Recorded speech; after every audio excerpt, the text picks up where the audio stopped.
Yes, we see it. Okay. Okay. So this is an image of the property we've been working on, and I had some of the same challenges as Osapa. I live in the city and rent a small property. I have limited amount of time. I'm a doctor by background, so I have a lot gardening experience, but not farming.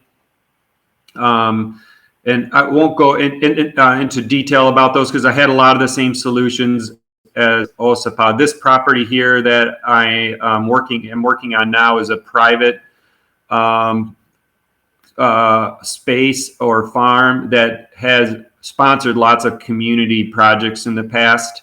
And I was really fortunate because they have a deer fence around this portion of land already and had access to irrigation. And the owner tilled the bed for me. He has a tractor and everything. So that's how I solved the problem. I just planted on somebody else's land. And I won't get to keep it, but I am keeping all of the wisdom I'm gaining from firsthand experience. Because like Osapa says, the most valuable way to learn is by practicing. And you gain confidence and you learn about your specific region and the plants that can act as tools. And so, yeah, that's been the trade-off of not planting on my own property. And I would say the biggest challenges that I've had so far is the soil is very degraded. It's a sandy, loamy soil. I'm in Michigan, which is climate hardiness zone 5. I'm right on the border between 5A and 5B. I don't know exactly our rainfall because they divide it into snow and rain, but I would have to say we get plenty of rain. It's not a problem at all. And especially this summer, I wouldn't have needed irrigation. It's raining like good heavy rain twice a week lately. And yeah, sandy, loamy soil as well. But this particular area, it's very degraded. So for example, I planted corn last year in the interrows and sunflower, and none of them got more than like 30 centimeters or a foot tall. And then just basically that they didn't fruit or flower or anything. So I have the challenge is the soil fertility is very poor. And then the other big challenge for me was I had very little knowledge of the temperate climate plants that you would put in a system like this. I mostly have experience growing like tomatoes and cucumbers and zucchini in my backyard. I've started some fruit trees, but just didn't have experience planting by seed, using local species, growing all the plants that you would grow for biomass. So I've been on this kind of rapid learning curve. And then one of my advantages is I have a lot of experience in Syntropic in the tropics, but that's kind of a disadvantage too, because you can't exactly copy things. There's some things that needed to be changed. So yeah, that's where I'm coming from. This is, in the image we have here, is the first white lines I planted last spring. And I decided to do this and did it like within a week. So I really had very little preparation. I hadn't saved any seeds or any materials over the year. I bought a couple apple tree seedlings because I wanted to have something in there. But I've been pretty good about planting this out for free since then. Okay. And so yeah, one of my big challenges not understanding or knowing temperate species was I didn't know how to design the system. And I won't go into details. I will I can provide a PDF of this talk for people so they can have this image. But this is how I did. I designed by breaking my system into 2 parts. I have like the crops I want to harvest, the fruit trees, the production aspect, and then the part that's regenerating the soil, the biomass. And sometimes they overlap. They're not totally separate, but for me, it helps for designing. And so with the help of some friends from Europe and other areas in the US have been doing this work, I was able to come up with a design that so far it's working out okay. I won't go into too many details because we don't have too much time. And I'm of the type I like to use the graph paper, and I draw out what I believe the canopy sizes of the different trees will be, and that's how I was able to decide row spacing, which I did 16 feet, which is going to be like 5 meters between rows, more or less. Yeah. And I guess just a very brief description of what I did. So in the A1 lines in this system, the plan was apple being that larger, higher stratum tree. And then I have Nanking cherry as the smaller, lower stratum tree. It's sometimes called bush cherry. And then in the A2, I have primarily the biomass producing trees, or at least they, when the system matures, that I will thin out the biomass trees and have most of them in the A1 line. And some of those biomass trees I will prune at a very high level and hopefully manage them for timber. And then I also have a understory or a lower stratum fruit tree in A2, which in this case I was choosing peach. So these are kind of the way I design things. And then in my B area, or the interrow area, I was able to get this perennial cover crop seed mix from a business in the U.S. that does really good regenerative mixes, and they follow Christine Jones science. And there's the list right there of these the species that were planted. And then this is more for later, but this is how I organize things in my brain. The placenta list, I broke it down into plants that I would be happy to put right in the tree line, plants that I want to put just outside of those mulch rows, and then plants that I would want to put in the interrow. And then the other list on the right is the trees that I'm using for biomass or timber, or trying to fill lower niches with. And then I created another list with all of the target crops, the ones that are going to be fruit trees, the canopy, and the understory. So, I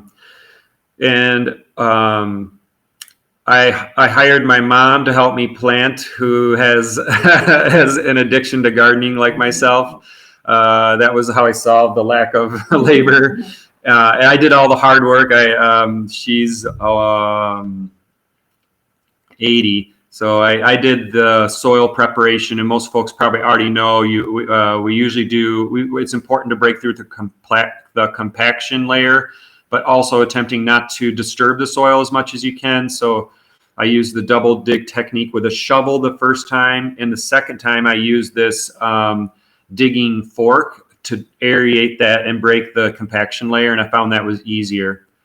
And then here, one of the things that we have plenty of is material. And at least in the beginning with this severely degraded soil, I had no problem bringing in wood chips and hay and things like that to try to mulch with. And then garden that I've made from my backyard. So here's what it looked like at the end of the year last year with the first 2 lines that I planted. And I don't know if you can see, there's 4 lines of weak corn in that interrow, just so you can see how tough they were. And then 1 line right down the middle of sunflower. Okay, and I think that was like midsummer. But I had some success. That's a willow on the left, and on the right, that's a timber cherry. It's a wild black cherry, and there's some strawberry and comfrey and some other plants. Here's some just close-ups of those. And then you can see the sunflowers did great in the tree lines where there were some more inputs. And I think that's maybe a peach tree next to that sunflower. And that's what it looked like near the end of the summer last year. Here is some pictures from my garden in town, and I showed these just to give you an idea how I'm managing the biomass trees. I had planted those in 2020, and they're willow. There's also a walnut that a squirrel planted, you might see in the back there. But this was mostly a strawberry patch, and I've been using that garden to multiply plants that I want for my Syntropic system. So there's sunchoke and comfrey and giant miscanthus growing in there. And so since it's I'm not growing any big trees, I've pollard or made the apical cuts on these trees at like 6 or 8 feet, and then I'm lifting those lower lateral branches, and this is what it looks like. This is the management I did this year in late June, and you can see all the material in the back there that I harvested for mulch. And then just 4 weeks later, look at the regrowth on these willows. They really take the heavy pruning. They seem to like it and produce so much more mass. So I'm going to click out of the presentation for a second so I can, and that was the last image. And I also am going to download now the next presentation. But let's see, did I answer the big challenges? So the big challenge of soil fertility, I've been cheating, basically. I've been adding hay and wood chips, and I also got free cow manure, and I spread that, and I'm pretty sure that's going to give me a good boost. And it's only possible because I'm working in a small scale like this. And I think it's okay to do this when in a situation where your goal is still eventually to be free from inputs, you know? Yeah, so I think I could achieve a similar fertility in this land, but it might take 3, 5, 7 years. And so I don't have a problem giving it a boost so I can get things going. And the other way that I'm dealing with the low fertility is I'm starting to introduce more of the native species that are growing well. So I'll be adding like autumn olive this year, and so there's some hawthorn, and we've been I plan to collect some of the wildflowers like aster and maybe bee balm and put those into the system. And there's already like a wild oregano that's gonna make it in that system because it's everywhere on this farm. And then I'll just manage those in addition to the crops that that we have. And then, you know, and then the other, how are you learning about all these different species and stuff? In the process of sharing my knowledge with other people, I'm meeting people like the folks here, John and Kelly, and I met Nicholas last year when we did a little spontaneous thing. And so I'm just meeting people who have a lot more years of experience here in the U.S. And it's just, there's a sharing of information going both ways. So I'm really appreciating that. That's how I'm learning more about the growth habits of these plants over time and how to design systems that can incorporate them in the most dense way. So if anybody has any questions, I'm happy to take them.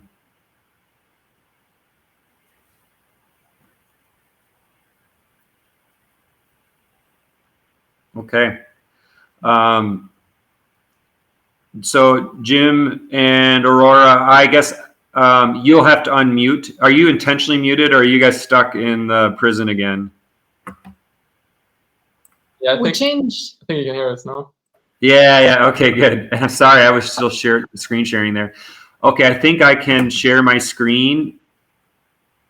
And because now we changed computer and we think we can share now. Yeah. Okay, go ahead and try. Go ahead and try. If you can't, I have your presentation. And I can flip through the slides. Cool. Can you guys see it now? Maybe you're frozen right now. No, it's still you.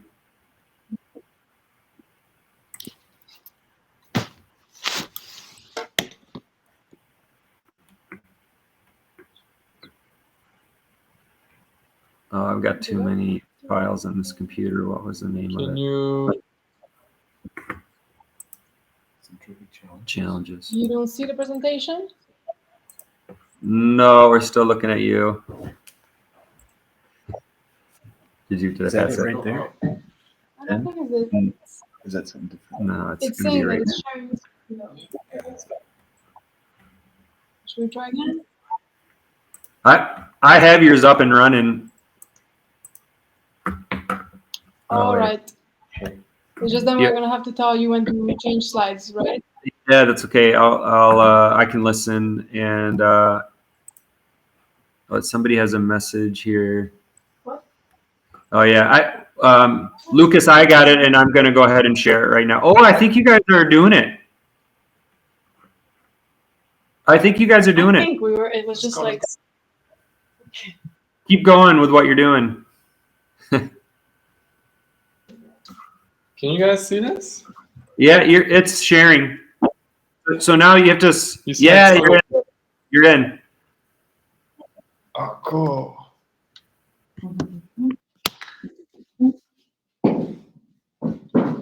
Okay, apologies for the delays, but I'm happy we're here. I don't know if it was the Wi-Fi. So let's get to soil prep. Everyone can see this and hear this. I'm amazed.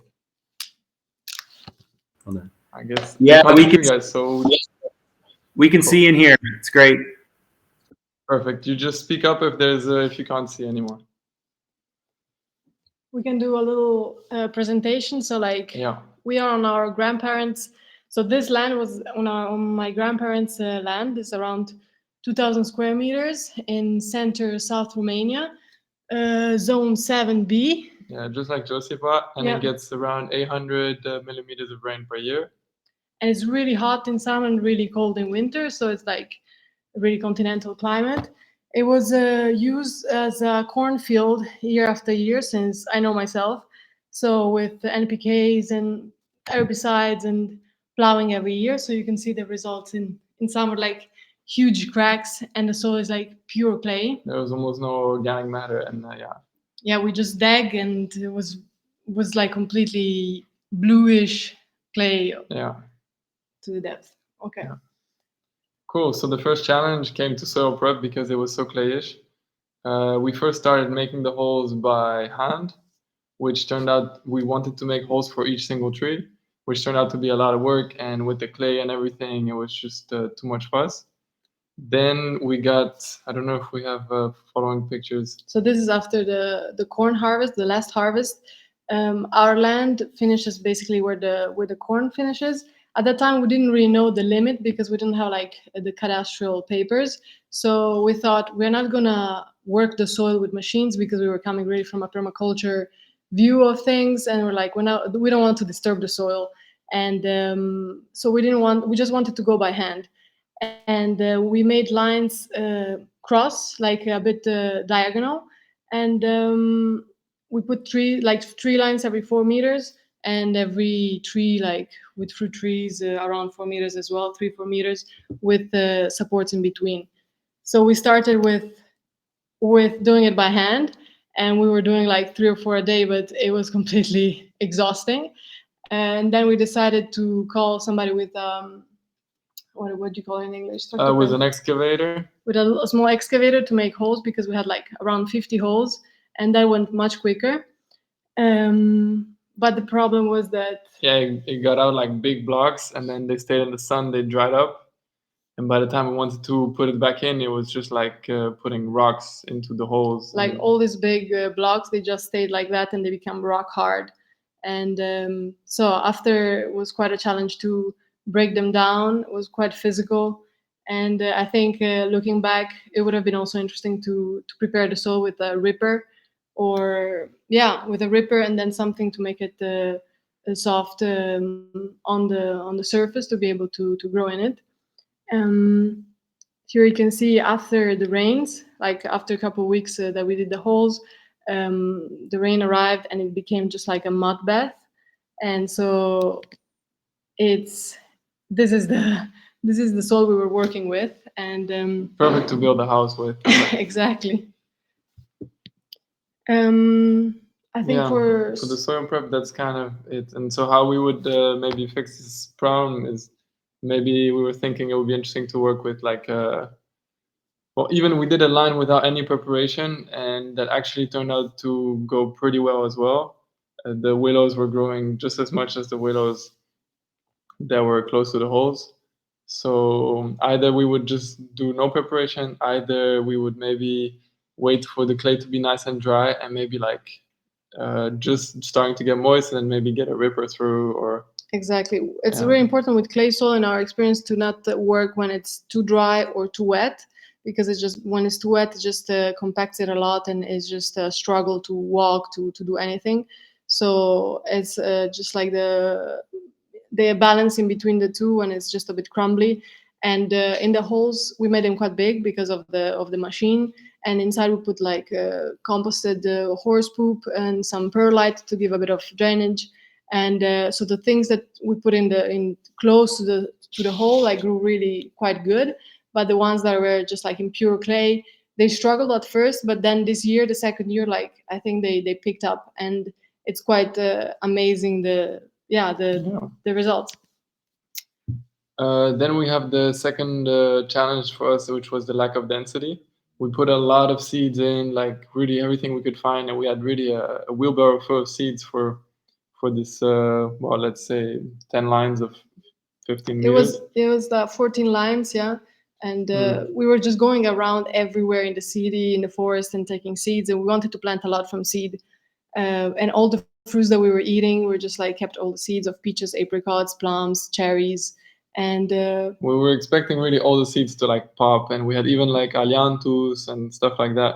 We were expecting an explosion, but we had not so much experience with seeding things. So actually, some worked very well, but also a lot didn't work. Like ash didn't work directly in the clay. Maybe we harvested it too dry, or how we stored it. Could be many things. but I think it's also The soil the prep. soil was like and yeah, the soil prep, Yeah. and there was not enough organic matter or like compost, or really, because when it stops raining it becomes rock hard, and some things became like 2 centimeter tall, and then they just perished. Mhm. We put a lot of poplar and elderflower, and as well willows that are like there in the area. And really, willows we cannot recommend enough for clay soil, because even where it was not it was uncompacted, where it was compacted and not worked, they grew amazing. And we would just hammer them in, really literally with a hammer, when the sticks were like big enough to do that. um, and yeah, they grew amazing. The poplar, not so much. We put black poplar and white poplar, and white poplar they didn't make it, like just few ones. Mhm. Black poplar a little bit better, but the growth is not amazing. Yeah. And willow, like they even reach like 3 meters, some of them. Yeah, it was so impressive. Like the apple seedlings, for example, wouldn't move more than 3 centimeters, and then the willows were next to it, like getting to 3 meters.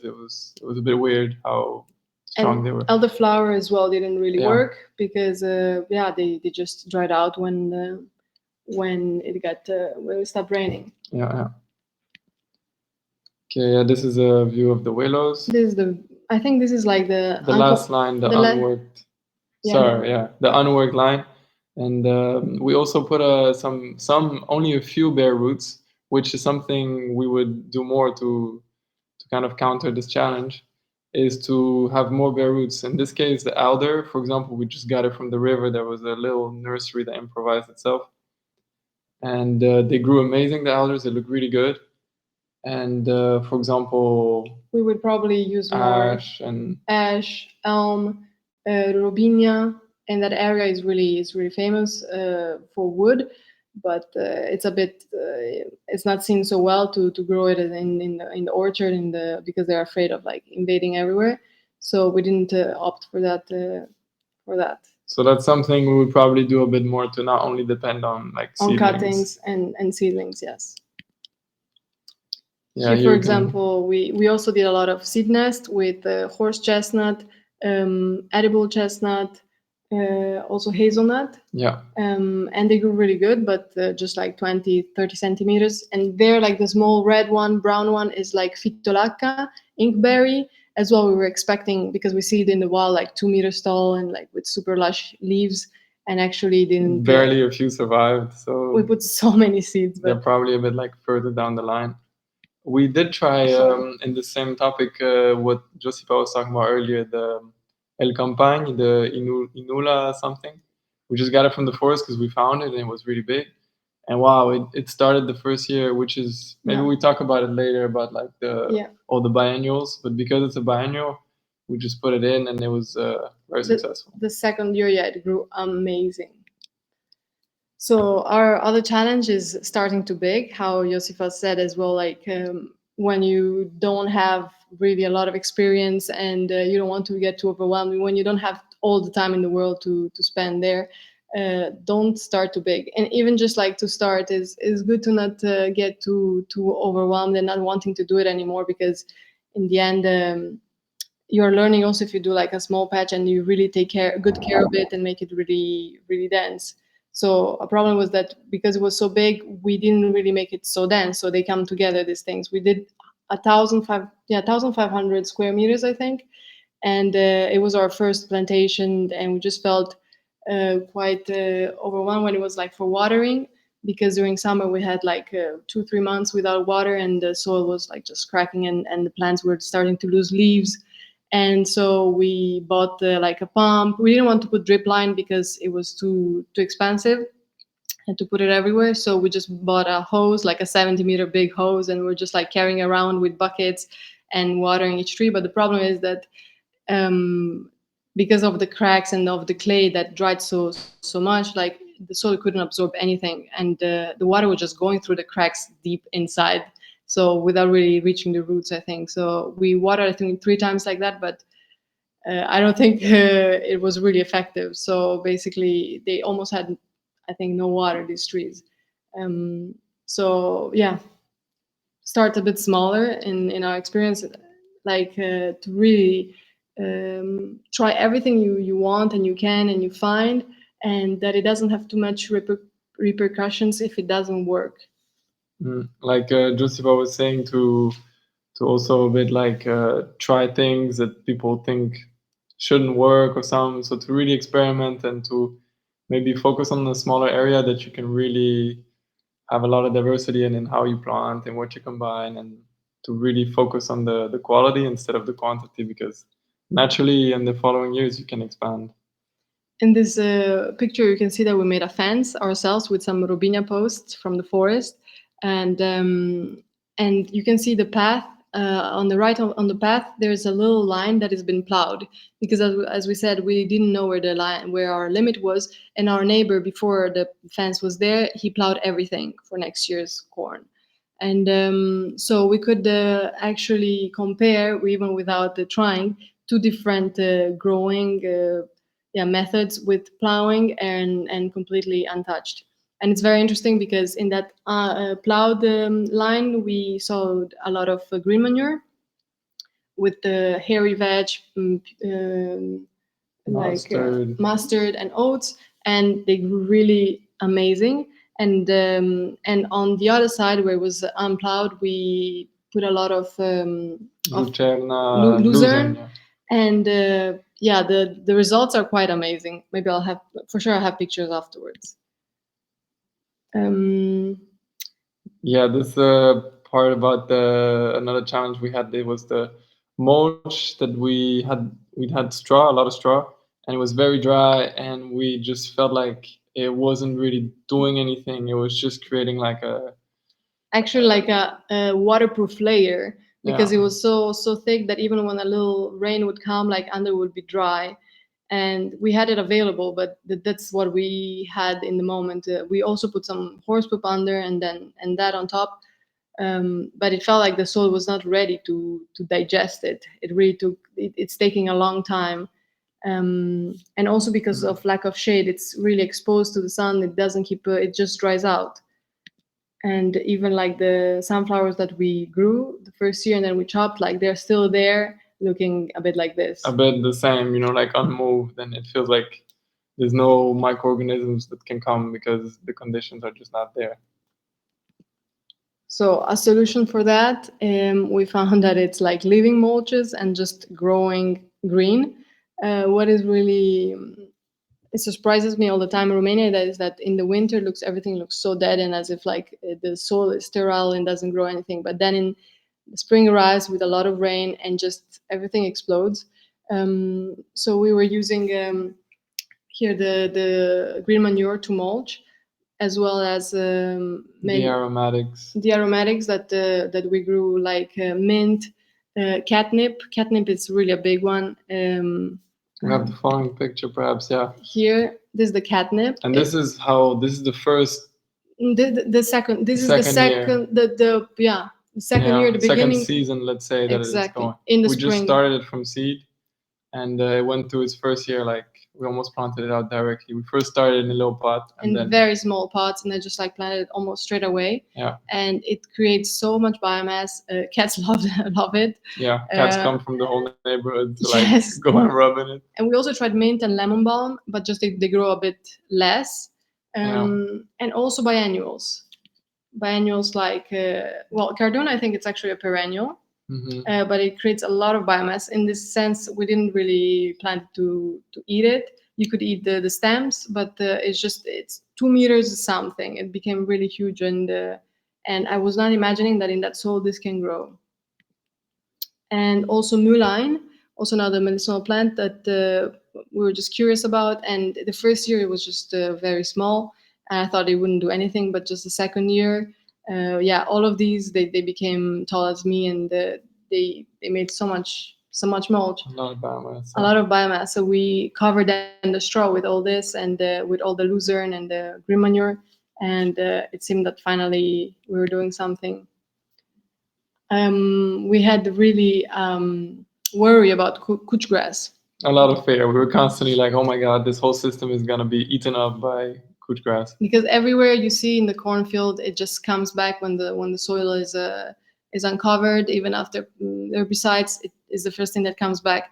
So we were really like afraid that it would creep into the lines and really like into super heavy clay, so it's so hard to take it out.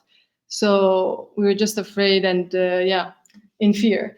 But so because we left Romania, we were not really there. So we came back after winter. We came in spring, actually in June, and we saw that everything grew so much, and there was no couch grass around. Like it was basically so shaded, and we could find like strings and like growing for 1 meter long, like looking for light, and it couldn't really find it.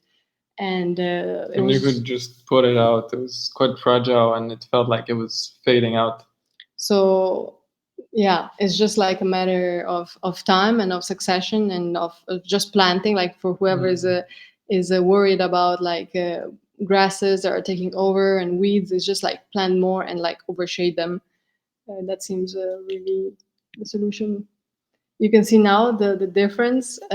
So on the left side is where it's been plowed and there's more green manure, and on the right side there's also, we put some hay on the ground to do no-dig potatoes, and from the hay a lot of prairie seeds came, and you can see there's a lot of like prairie grasses, and there's comfrey. Yeah, sorry for we just took screenshots in the last moment. There's comfrey on the bottom right, and a lot of biomass. This is a lucerne that grew in uncompacted soil. Compacted. Compacted. Like sorry. It wasn't even tilled or something. We just threw it straight on the clay, and it went. It's really, really a strong one. Yeah, and it stays quite green during the winter, just smaller.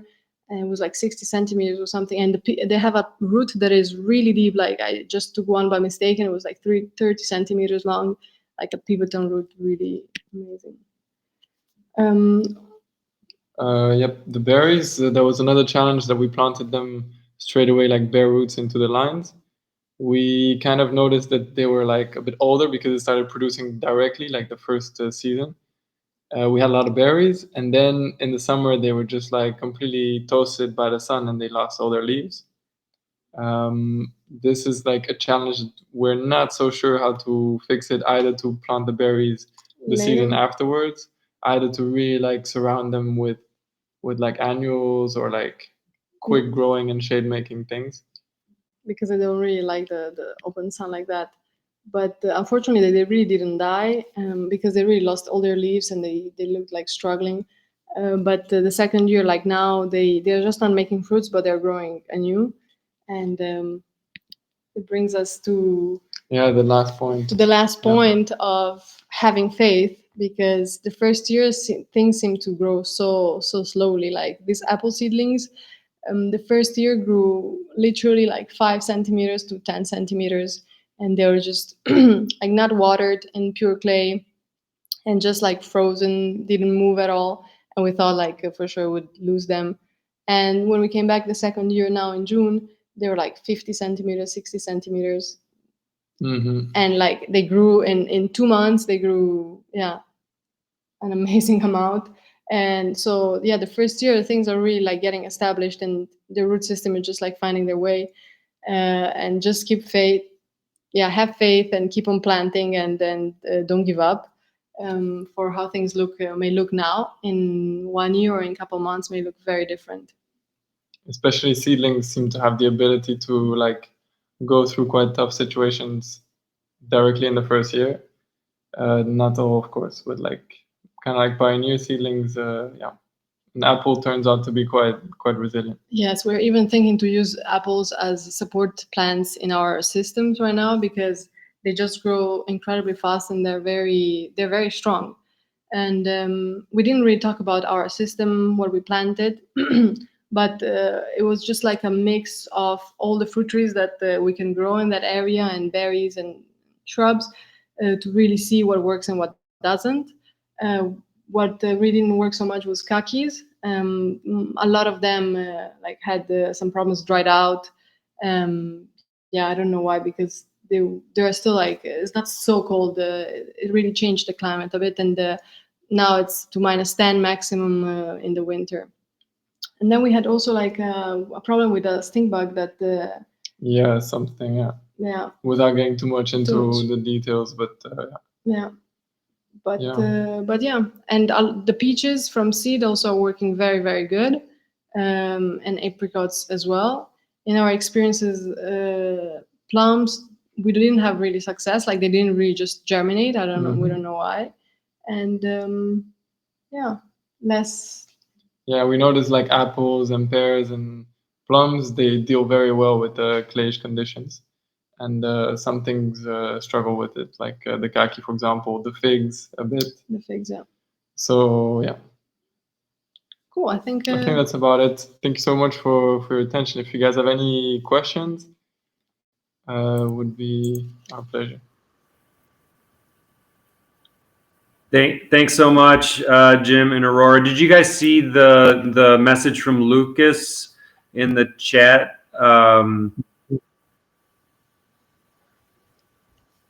About the phytolactus seeds often need a stratification. They started, but they all died. So they were good, let's say. Germinate, they all germinated, but they just didn't make it through the conditions. They were too clayish and too dry for them. Because all the seeds, we put them in winter. We put them in autumn, November, December, so they really would have had time to stratify. Right. Yeah. Naturally. Thank you guys so much. And also wanted to say that Josipa's presentation was really nice. We really enjoyed it, and we agree with all the points. Very well done. The structure, what we were lacking a bit in our presentation. Yes. So, Well, I feel the other way. I feel like yours was a lot more like practical. Like I feel I didn't do more. I could have shared maybe more of planting stuff. That was great. It's the same experience I had with couch grass. Everyone said like, "Oh no, the couch grass, you will have to weed and it's horrible." And in one season, it became orchard grass without me doing anything. It's just succession takes place. So it's quite amazing. It's quite amazing. Yeah. Have you guys tried walnuts? Do you have walnuts that grow there? Yeah, it's a thing. We put No, we didn't. We but didn't no, because it's such a small space. So we were like, Right. no, let's focus But on the walnuts in my system grow so much, and you can cut them and they come again. So they're also quite good if you don't want walnuts. They also make roots and pump carbon in the soil. So, and it's so easy to pop them in, you know? yeah, Yeah. completely. I would second that. I planted walnuts and I had tons of them germinate, and I know from their behavior, from watching them here, that you could use them as a biomass species. And well, that was one of the questions I had. I was going to post in our WhatsApp group is what are some harder wood trees, longer lasting trees that people are using for biomass? Because most of us are using willow and poplar and things that are softer wood, shorter species. And I feel like it's important also to have like a second succession of biomass tree species for the long run. Tilia And cordata I have is really good for me. It's Tilia cordata is the linden or lime tree. yeah, we have basswood. I think that's similar. And then also oak. Mm-hmm. It just grows very slowly. Yeah. But Yeah, you And plant then the other challenge with oak I have is they come as seedlings, and then all my other things start growing, and then they try to get light. So I have many oaks that are quite tall but very skinny because they're going after the light. So, but has anyone tried to cut the oak all the way down? Does it come back? I should try that Yeah, they use it as carpusing oak. because the walnut was like this big last season, and I cut it all the way down in February, and now it's like over a meter tall. So Lucas would like to speak. Lucas, do you see how to unmute yourself? It's on your end. Go ahead and. Yeah, I'm just waiting for you to ask me to speak. Yeah, for oak tree, I saw a system a few weeks ago. It's a 5 years old Syntropic system, so everything is like really tall, and the like kind of second wave of biomass tree, like oak tree, they just cut them and just leave them like each year they cut them, and the day that we will just cut all the poplar, they will have a big light input, and we will just have one branches goes up, and we will pollard it at I don't know, 5 meter, maybe 6 meter. It will depend on the goal and the objective of the system. But for now, it's what I saw. It's like the second wave emergent tree. They just cut them like 1 meter, 1.5 meters tall, and waiting for them to have some light input. But I'm wondering if maybe we could, at I don't know, at maybe 7 year or 8 years, just cut down all the poplar tree and let them grow. I I don't know why we cut them like that and wait for poplar to go to 20 years old. Maybe we can just cut down all the poplar and let them grow, because this is why they are asking for. Yeah, I mean, I think it's a personal preference. Exactly when you want to transition from those early softer wood to the harder wood, but I think it's a great strategy to eventually, if you have the willow, to start removing them from the system as your slower growing hardwood trees come in that can produce biomass for you. That's I think it's the way to go. It depends also if you want the shade. So if you want to manage after, if you need the shade from the poplars.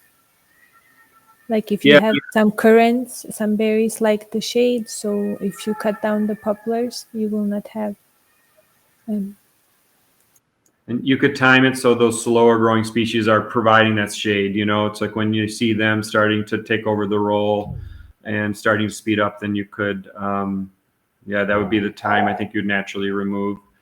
It's one of these, Osipa says you have to like listen to your intuition, look at what the plants need. It's hard to provide a recipe for management like that. think it's one of those things the system will tell you, you know. Lucas, I wanted to ask, just so you say that they cut the oaks at 1 meter height, about, not all the way down. Okay. And actually, one tip I wanted to share, if you're planting, what I've observed, the center of the planting, like the system, is the best spot. So put your most precious tree there or something, because it creates this microclimate. The trees in the center of my system are the biggest, and like, because they have like the best conditions, I think, and I've seen it a couple other places. So if you're having a small system, like I have a giant poplar, and I wish I had planted a fruit tree there. Like, I mean, there's also quite close, but just an observation. One last point I wanted to make about my presentation, and it's a general rule I have in life. It's important to make a good plan and like really think about your design, but then also be willing to change your plan. And like with the challenge of my low fertility, not everything that I had planned on, like the peaches are doing like so, and that was like a major part of the plan.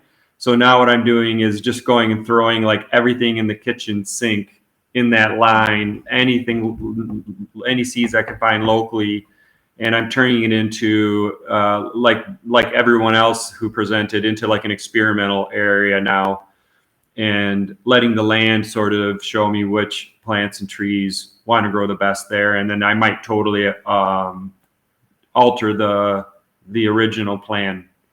And I think that's a good strategy. You know, it's good to have a plan, something to guide you, but then also to remember to be flexible and adapt and see what really wants to grow. And if there's a way that you can change your course, it saves you a lot of effort in the long run, you know? Yeah, if I can just add to that, Roger, is also like if you have a big area, and that's the same, more or less same soil, and you start a small system, that system can also show you, like maybe in your head, like you want peaches, but then the system shows you like, oh, walnuts are really great here. So it could also give input in terms of, then if you want to make a bigger area, then you really know like what grows well.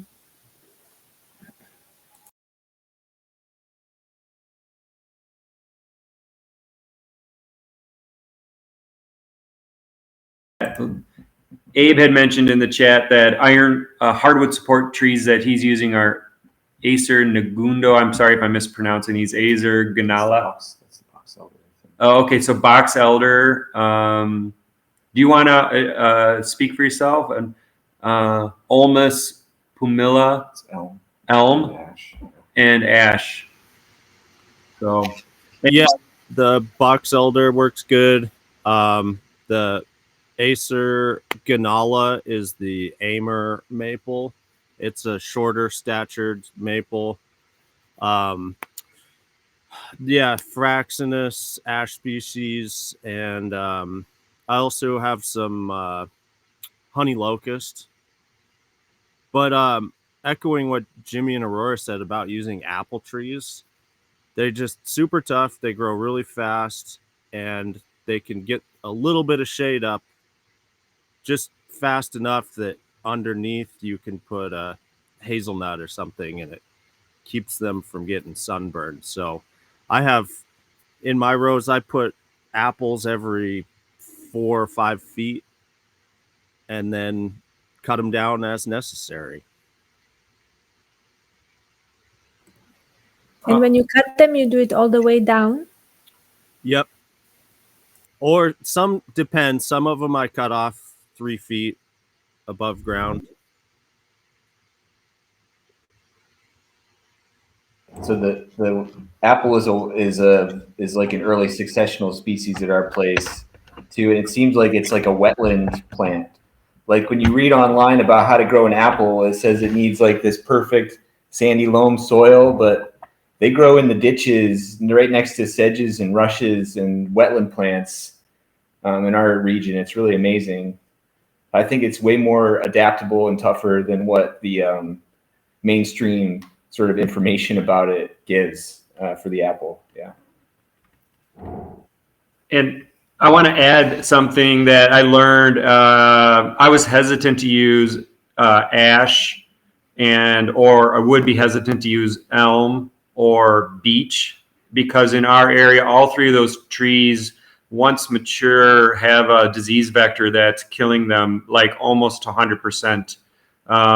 And so I was like, I'm not going to plant a tree that I know is going to die. But John reminded me that if I'm managing them as a biomass tree, when they're juveniles and they're smaller trees, they're healthy. They're not a target. And I think if you're pruning the top every year, most of them enter that in that fashion. I think it's so now I'm like, he kind of got me over that block. I wasn't planting. There's tons of ash seeds around here. Now I'm planting them. And I'm going to go back and add them to my list. I kind of intentionally did not put them on the list because of that reason. So maybe we should be considering those as good hardwood species. It sounds like Abe's already on top of that.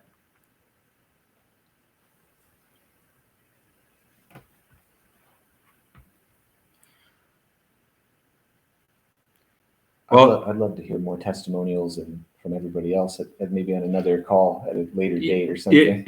I think it's good now. We're a little over an hour and a half, an hour and 45 minutes. John here, if you guys couldn't hear him, is saying, hey, let's do this again. Let's have other people.